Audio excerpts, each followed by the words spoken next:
Welcome back to eco चर्चा विद केशवी। और आज हम कंटिन्यू करते हैं अपना interview with Mridula Kohli ma'am as a guidance for MPSC aspirant students.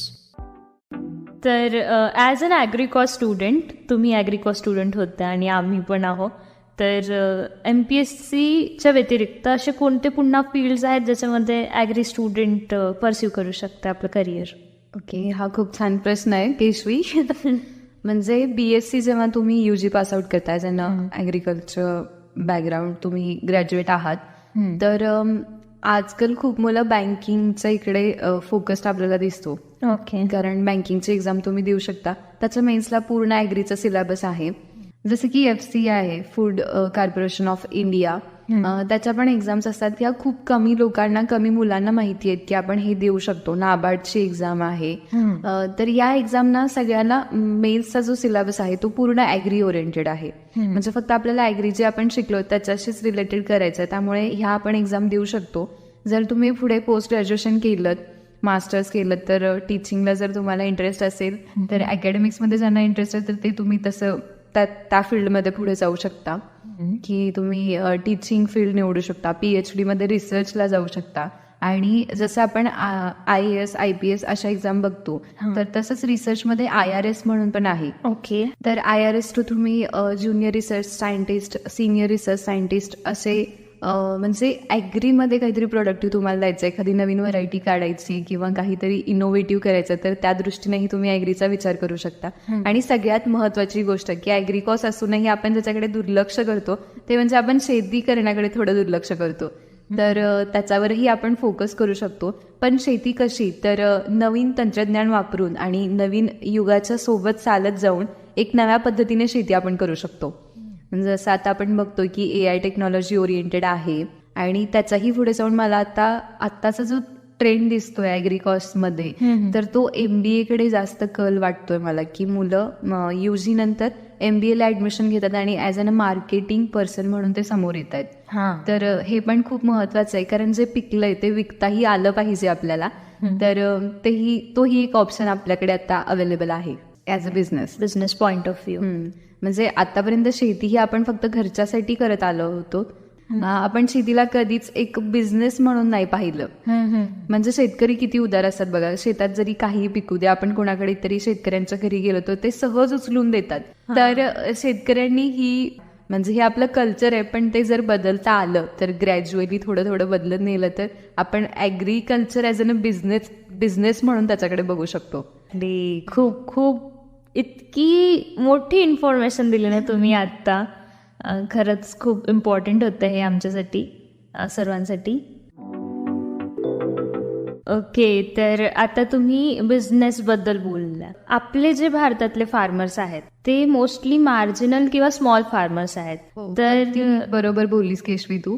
म्हणजे ही आपल्याकडची एक काय म्हणतो त्रुटी म्हणू शकतो आपण. आपल्याकडे एक शेतीचं तुकडीकरण होत जातंय की बाबांना एवढी होती, मग मुलांना एवढी, मग त्याच्या मुलांना एवढी, आणि असं ते कमीच होत चाललंय. तर यासाठी महाराष्ट्र शासन किंवा भारत सरकार यासाठी गव्हर्नमेंट आपलं नेहमीच प्रोत्साहन देत आलं. तर मला वाटतं अधिकारी म्हणून आता ही माझी जबाबदारी आहे, जेव्हा गव्हर्नमेंट आपला FPOजना किंवा FAOजना फंडिंग करतंय तर त्यांचं इस्टॅब्लिशमेंट होणं गरजेचं आहे.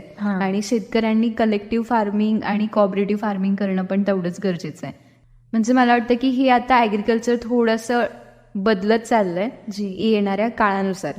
तर या फ्लोमध्ये आपण जायला पाहिजे. आणि जेव्हा पंजाबसारख्या ठिकाणी जिथं कलेक्टिव्ह फार्मिंग केलं जातं, जर तसं आपल्याकडे सुरू झालं तर नक्कीच शेतीला चांगले दिवस येतील. ओके, मी या प्रश्नाबद्दल खूप क्युरियस आहे खरं तर. कारण ॲज अन RJ तुम्ही कृषी अधिकारी असूनही तुम्ही रेडिओ इंटर्नशिप करायचं डिसिजन घेतलं, तर याच्या मागे तुमचं काय मत आहे, काय विचार आहेत असे?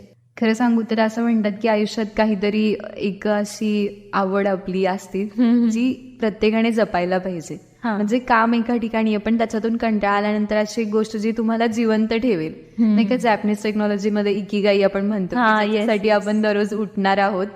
तर माझ्यासाठी रेडिओ म्हणजे ते आहे असं मला वाटतं. लहानपणापासून सगळे म्हणायचे की तुझा आवाज छान आहे, छान आहे. तर ती मनात इच्छा होती की रेडिओवर बोलायचंय. सो मी 1-2दा इंटर्नशिप पण दिली होती रेडिओसाठी आणि सिलेक्ट पण झाले होते, पण तेव्हा ते होऊ शकलं नाही. त्यामुळे जेव्हा मेन्स नंतर मला टाइम भेटला तेव्हा मी फायनली आरजेचा कोर्स कम्प्लीट केला आणि मग ही जर्नी सुरू झाली. तर हे पण माझं आवडीचं काम आहे आणि जेव्हा आपण आवडीचं काम करतो तेव्हा सवड नक्कीच मिळते. नक्कीच नक्कीच. तुम्ही आरजेचं प्रोफेशन हा ॲग्रीशी कसं जोडाल? मला असं वाटतं ना की शेतकरी अजूनही रेडिओशी कनेक्टेड आहेत. हां. म्हणजे खूप असे लोक गावाकडे वगैरे लोक ना टी व्ही कमी बघतात पण रेडिओ जास्त ऐकतात. अजून पण त्यांच्यासाठी तो एक ऑथेंटिक सोर्स आहे की त्यांच्या प्रश्नांची उत्तरं त्याच्यावर त्यांना शेतीशी रिलेटेड मिळतात हां. किंवा बातम्या वगैरे ते रेडिओच्या बातम्या ऑथेंटिक मांडल्या जातात. तर शेतकरी हा रेडिओ शेतात घेऊन जाऊन काम करता करता पण ऐकू शकतो. हे एक रेडिओचं बेनिफिट मला वाटतं. म्हणजे कुठेही असं नाही टी व्ही समोर बसूनच तुम्ही बघितलं पाहिजे, तर तुमचा वेळही नाही जात आणि कामही होतं.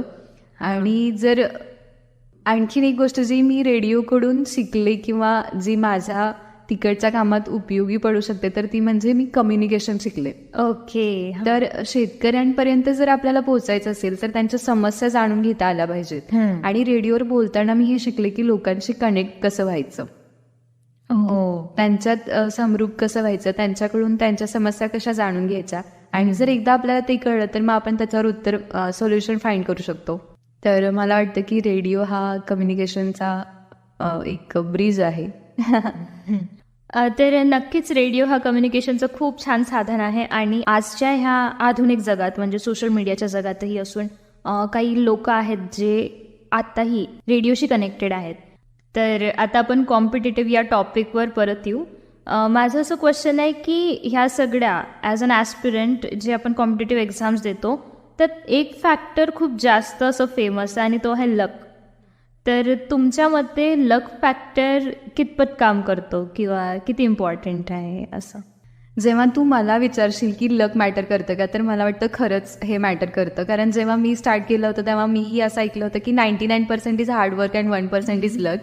बट जेव्हा अभ्यास सुरू केला आणि MPSC म्हणजे काय मला कळत गेलं तेव्हा नंतर असं जाणवलं की 1% इज हार्डवर्क अँड 99% इज लक.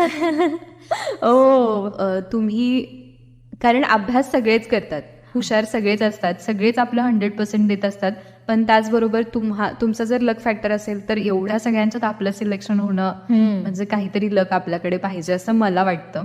हे माझं पर्सनल मत आहे. हां.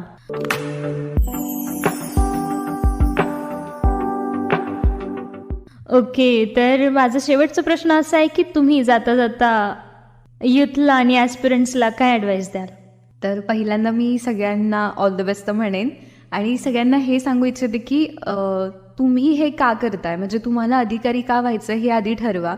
सगळे करतायत म्हणून किंवा तुमचं फ्रेंड्स करतायत म्हणून कुठलीच गोष्ट करू नका किंवा आता ट्रेंड सुरू आहे, सगळेच MPSC करतायत, सगळेच कॉम्पिटेटिव्ह करतायत म्हणून मीही करून बघेन असा हा भाग नाहीये. कारण आयुष्यातली खूप महत्वाची वर्ष आपण याला देतो. उमेदीची किंवा काहीतरी करून दाखवण्याची जी वर्ष असतात ती आपण लायब्ररीत बसून अभ्यास करण्यात घालवतो. तर थोडा विचार करून तुम्ही कॉम्पिटेटिव्हकडे या आणि कॉम्पिटेटिव्ह करताना की एक टाइम पिरियड फिक्स करा स्वतःसाठी की मी किती वर्ष देणार आहे या गोष्टीसाठी. आणि हे जर नाही झालं तर ठीक आहे, पण हे म्हणजे फक्त माझं आयुष्य नाही आहे. Competitive is not only my life, पण आपण आपले पूर्ण प्रयत्न केले पाहिजेत. आणि आणखीन एक गोष्ट, जेव्हा आपल्याला का माहिती असतं, म्हणजे तुम्हाला अधिकारी का व्हायचं आहे हे जेव्हा तुम्हाला माहीत असेल ना, तेव्हा कसं, केव्हा, किती वेळ द्यायचा या सगळ्या प्रश्नांची उत्तरं तुम्हाला मिळत जातील. त्यामुळे पहिला तो मोटिव्ह शोधा की तुम्हाला अधिकारी का व्हायचं आहे, मला अधिकारी होऊन काय करायचं आहे, मला समाजासाठी काय करायचं आहे. कारण फक्त फेम आणि पैसा मिळवण्यासाठी मला अधिकारी व्हायचं नाही, तर मला काहीतरी समाजाच्या उपयोगी पडता यावं म्हणून आपण या फील्डकडे वळतोय. तर तसा मोटिव्ह ठेवून जेव्हा तुम्ही अभ्यासाला सुरुवात कराल ना, तर नक्कीच यश हे तुमचंच असेल. म्हणजे जाता जाता 2 ओळी सगळ्या ॲस्पिरंटसाठी की तट पर बैठे बैठे तेरे हाथ कहाँ कुचाएगा, तट पर बैठे बैठे तेरे हाथ कहाँ कुचाएगा, रत्न मिलेंगे तुझको जब तू सागर के तह में जाएगा. वाह. कुछ ना आएगा हाथ तो समझना डुबकी अभी अधूरी है, चाहे जितना भी मुश्किल हो पहला कदम जरूरी है.